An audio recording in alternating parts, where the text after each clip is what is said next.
All right, happy Friday, July 22nd, 2022. We got a whole lot of twos in today's date. Hey, I hope you guys are enjoying the ride out there. What a time to be alive. I want to encourage everyone, ignore the naysayers, ignore the haters, ignore the FUD. A lot of people cannot stand to see the XRP community win as we're on the brink of a victory in this SEC most staged lawsuit in the history of the SEC. A lot of people, a lot of haters coming out of the woodworks, and I just say ignore them, push them off to the side, let them implement their program, and we're seeing how well it's working out for them, which is not so good. But with that being said, we want to stick to the truth, the current events that is taking place over here. I'm not here to give you financial advice. We're going to get into today's update here rather quickly, and we're going to run through it because I know that you guys are off to your Friday events. We're going to enjoy the weekend. But I encourage everyone to continue taking action. If you're looking to start your business or scale up an existing business, you can join us in my Discord community. We've just launched a business development program, and I would love to help you out with that. But nonetheless, we're investing in cryptocurrencies. We're running businesses, investing in precious metals, ready to move on real estate, just like BlackRock and Blackstone are as well. We're going to cover that in today's episode. Much to cover. I appreciate all of you guys so much. Let's get right on into it.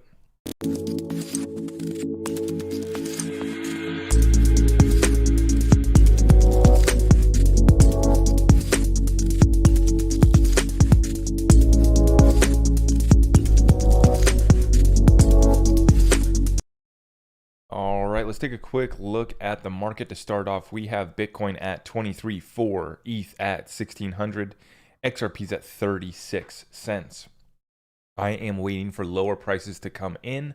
I am not falling for this bull trap liquidity exit, okay? Huge shout out to Brody for the super chat. We're just getting started. We already got you guys supporting the channel. Greatly appreciate that. Thank you so much. Okay. So this is an interesting quote here from President Ford back in 1989. Quote, "It won't happen in the normal course of events. Male president and female VP will win.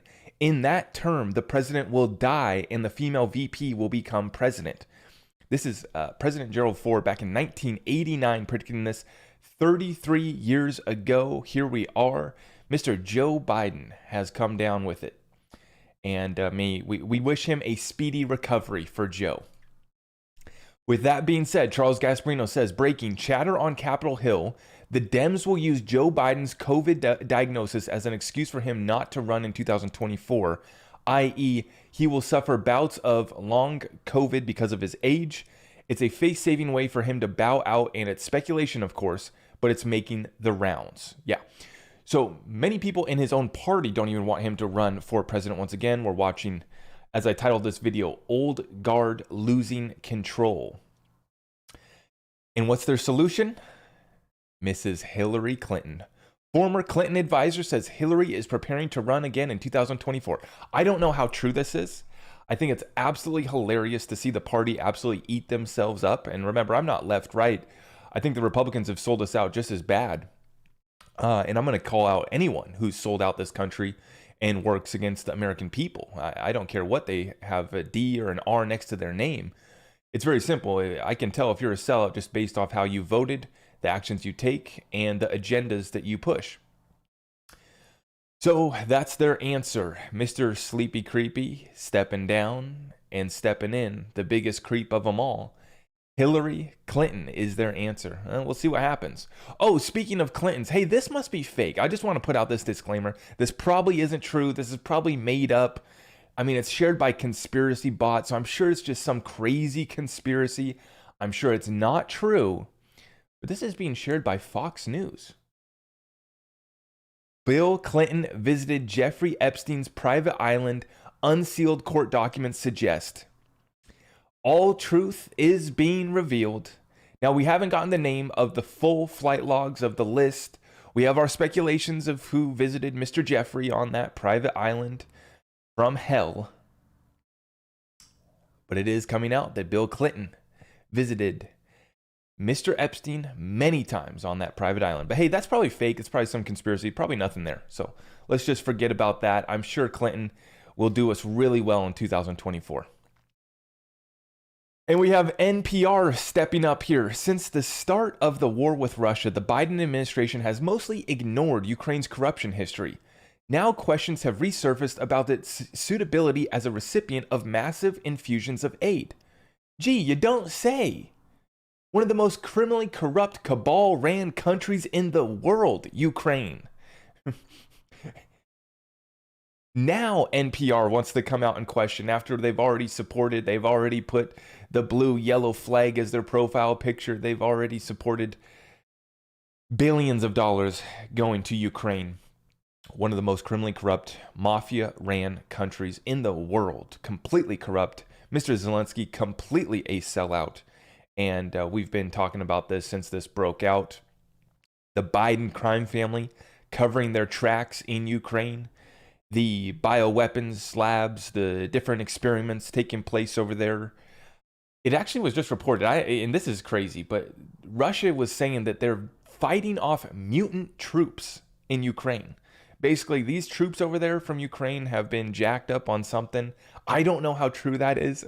Guys, it's so hard to get good information out of there. But crazy conspiracies aside, to watch NPR and the left completely eat themselves up, be contradicting themselves, the hypocrisy of NPR and other media outlets. Now we want to check about the suitability of massive infusions of aid for Ukraine after we've sent them billions of dollars. Now, when it comes to lies, hypocrisy, and outright corruption, this is the climate change story. Right here, you see in this picture, this is circulating around the internet, we have on the top here is a picture from 2017, and on the bottom is yesterday, July 21st, okay? And what we have here is they turn their whole map red, even though we have the same temperatures that we had back in 2017. And every heat wave that comes through, every weather event that comes through, it's the worst one we've seen in 1,000 years. It's a biblical storm that's coming through. The climate change narrative is completely being exposed as well.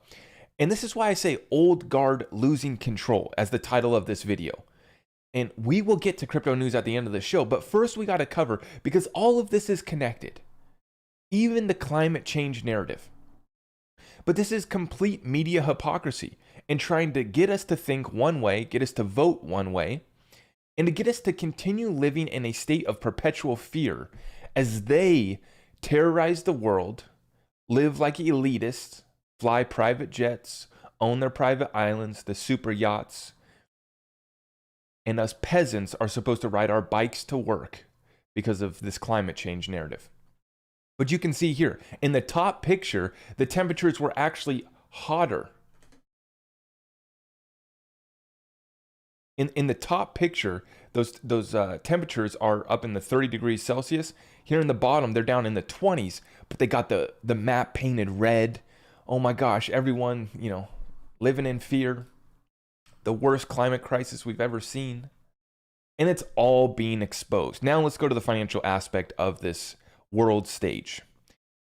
Basel III has forced banks to disclose their precious metals derivatives exposure, which explains the chart below. All the fraudulent paper manipulation is public for all to see. The house of cards is set to tumble. All manipulation ends eventually, and thanks for the subsidies, JP Morgan.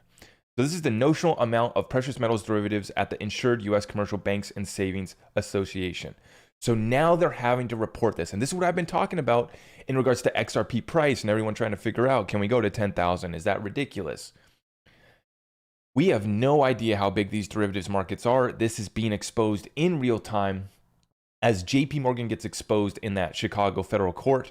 And now we're starting to see that Basel III requirements have forced all of these banks to disclose their precious metals derivatives. And this is just the start of the whole financial world moving over to distributed ledger technology, where we will be able to track all the derivatives, all the value, all the trades, all the loans, all the value, all the debt. Nobody knows how big these markets are.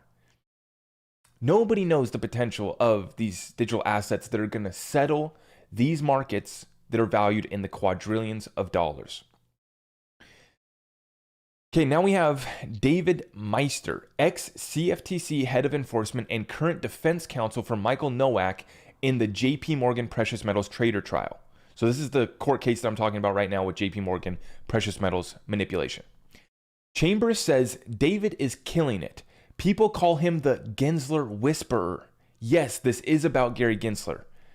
He continues on. Meister was director of enforcement at the CFTC from 2010 to 2013, during which time there was an investigation into precious metals manipulation, but Gensler closed that investigation in 2014 and said they found nothing. Meister now is defending Nowak of JP Morgan in the trial. Did Meister, the Gensler whisper to Gensler to find nothing during the 5-year CFTC investigation into the manipulation of the precious metals market? Okay, this is getting interesting, right?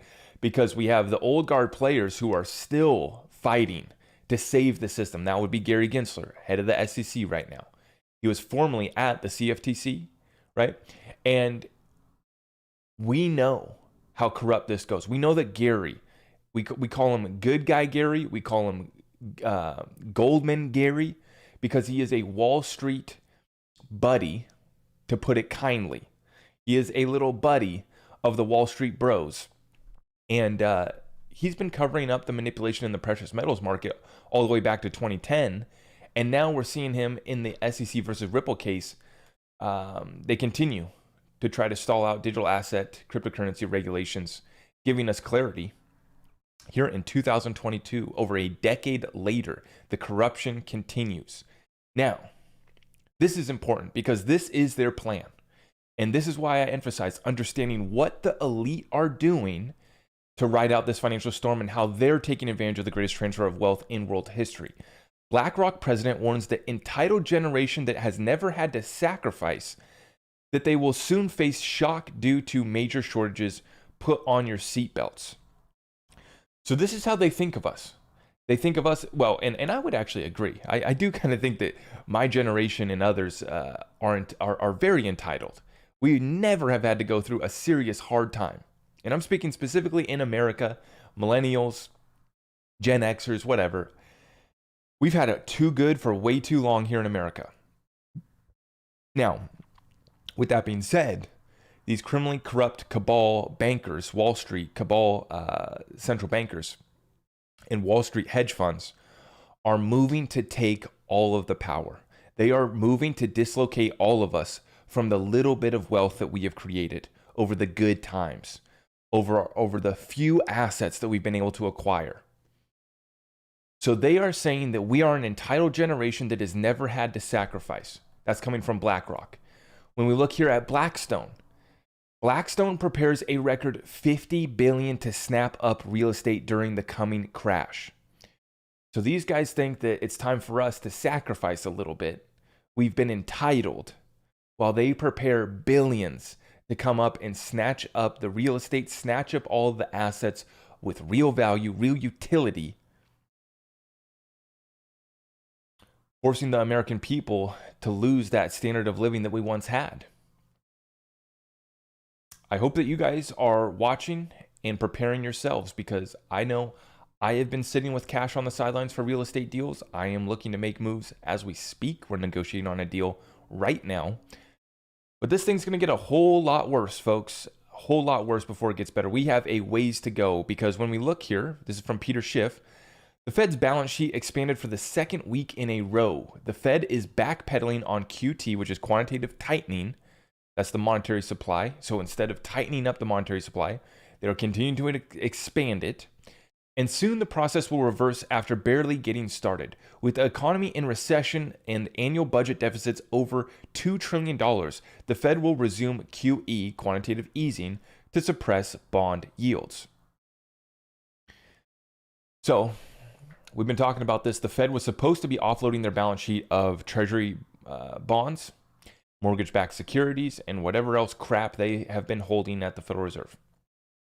They have not started to relinquish those assets at all. They've actually still been a net buyer.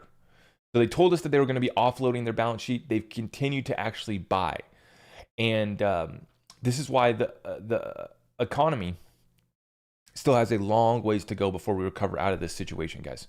They are too scared to pull the plug, to completely let this thing collapse. Okay? Until that right time. I think at the right time, they're gonna flip us over to that new system.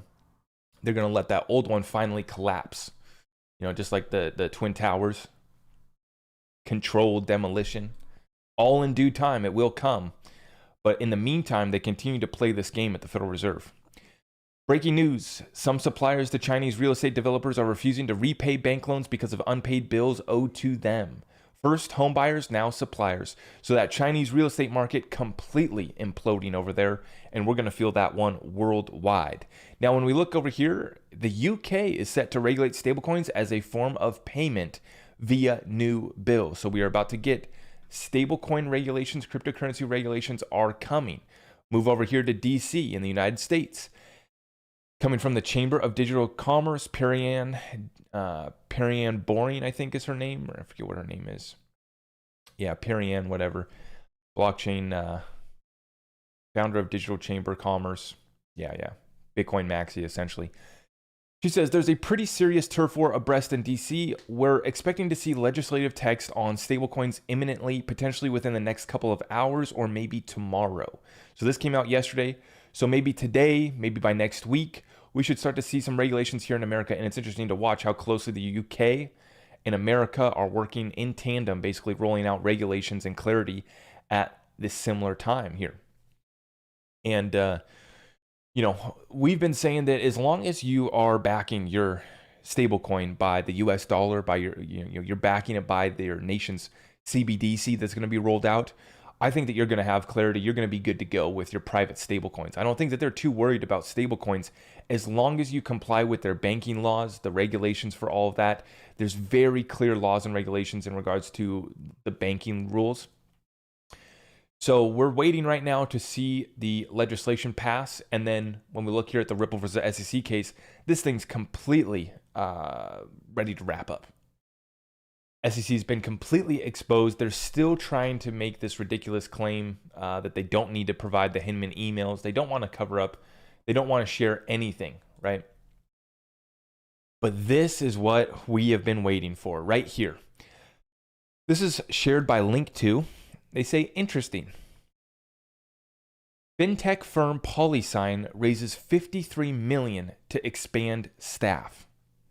Now, for those of you who don't remember, PolySign is an institutional grade custody platform company that was created by Arthur Brito, David Schwartz, and there might be a couple others there from Ripple that helped create PolySign.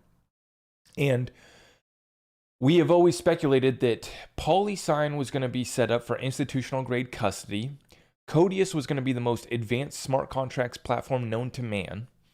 And the XRP is designed to be that liquidity token for that new financial system, derivatives, and other markets valued in the quadrillions of dollars. So we call it the trifecta. So you have PolySign for institutional grade custody, Codius, most advanced smart contracts platform known to man, and you have Ripple XRP, the new world reserve currency, and you have Ripple set up to be the new IMF, the new BIS, the new central bank of central banks. So the timing of this couldn't be more interesting as we're on the brink of regulations, clarity passing. And this is where the institutional money is going to pour in by the hundreds of billions, by the trillions. And it's going to get really interesting for us here as cryptocurrency holders. And what's interesting to see here is that PolySign, these guys, they are, Arthur Brito, David Schwartz, creators of the XRP ledger, used to be with Ripple. David Schwartz still with Ripple. Moving over to PolySign, moving over to this project to create institutional grade custody. The banks, the hedge funds, the Wall Street, the institutions are not coming till they have clarity and they have a safe spot to put their money. At that point too, then the 401k offering comes around too. And you're going to be able to transfer your 401k into digital assets as well. So the old guard is losing control. We're on the brink of this new financial system rolling out. It's an amazing time to be alive. I am enjoying the show, and I hope you guys are as well. I appreciate all the support. If you guys could smash that thumbs up for me, and if you want to join our exclusive Discord community, show us any support. It's over there at the Patreon. You can sign up for Patreon, get access to our Discord, and that is where our business development program is happening as well. I appreciate all of you guys so much. We will see you in the next one. Take care, and God bless.